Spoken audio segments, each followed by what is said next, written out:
Dan and I were friends in a way that I think it has become apparent over the past couple of days. He was friends with a lot of people, which is to say that we were internet acquaintances.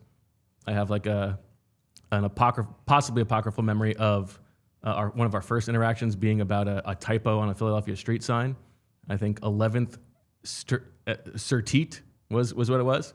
So internet acquaintances turned internet friends, turned real life friends, which mostly meant the pleasant surprise of a text every couple months or so about some fun wormhole that he had gone down or something dumb going on with the Eagles, or a callback to an inside joke. He loved going to Vegas, which is funny. And for some reason, when the Eagles played there in 2021, I went out there to cover the game, and he wanted to show me the Neon Museum, which feels like a very weird Dan thing. But when we got there, they were closed. We ended up spending the night with our mutual friend Justin, watching some bizarre cover band. And the lasting thread of that trip happened at the game the next day when the Raiders introduced their cheerleaders as football's fabulous females. So that became a long-lasting reference, and still very funny. It's a testament to his work and the person he was that there have been so many loving tributes to him over the past couple days. It was nice of the Sixers and Flyers to do their part. Nicer of the Sixers to have a guy named Johnny Cannoli, who was in town for Knucklemania 6, serve as the bell ringer in a perfectly McQuadean Philadelphia thing. My friend Tom McAllister made that observation, and you should read his beautiful post about Dan as well.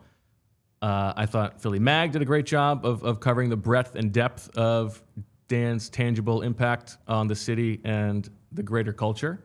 His colleagues at Defector, who know his work self best, are doing a great job of honoring him as well. And I think the notion that has spread that Dan got Philly and celebrated it better than anyone is right for a lot of people. For us, he did coin the idea, EJ, that the perfect Eagles victory is one in which they win, but everybody is still completely exasperated. And that has been a long-running theme over the past couple of years.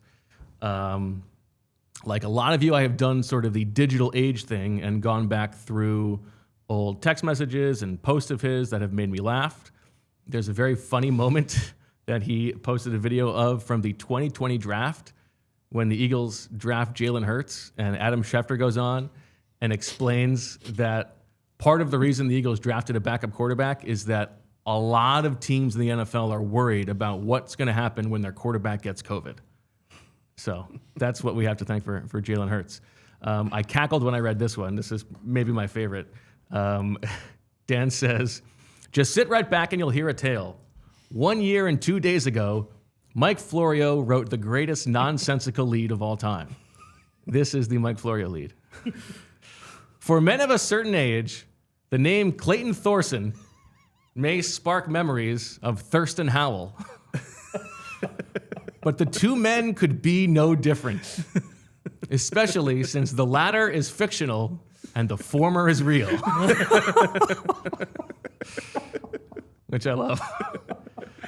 The first time we had Dan on Birds with Friends in the lead up to the Eagles going to the 2022 Super Bowl, he was very excited to tell me that not one, but two of his ex-girlfriends had texted him during the show to tell him that they were watching, which you want to talk about a huge flex. Yeah, for real flex. I mean, that is fantastic.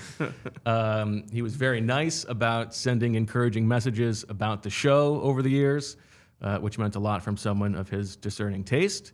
The last note on that front was courtesy, I believe, of one of those exes who wanted to warn us about the fact that we had some in-app ads for ICE.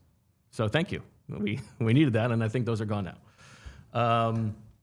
The last time I saw Dan in person was here in the studio when he came for an episode we did last spring with him and Kelsey McKinney, which was a lot of fun. And we will link to in the show notes for today's episode if you want to watch. That was a weird day because my daughter had broken her arm that morning. So I wasn't sure if I was going to be able to make the show. I rushed here to the studio from CHOP, which meant that we were not able to hang out afterwards as much as I was hoping. But we had a very nice conversation just about fatherhood after the show, and that extended to a few other conversations we had over the years. And the thing that really just stopped me in my tracks the other night when I was going through some of Dan's Instagram posts was for the occasion of his son's second birthday, he wrote, I mean, this is in December, when he knew what was happening with him. And he said, despite everything, the best 2 years of my life. Happy birthday to the best kid in the world. And Dan's defector colleague, Barry Pacheski, wrote something the other day that I think is precisely correct from the Dan as I experienced him, which is, I think the key that unlocks Dan was his desire to share the things he loved with other people. And I can't possibly think of a better operating philosophy for a dad.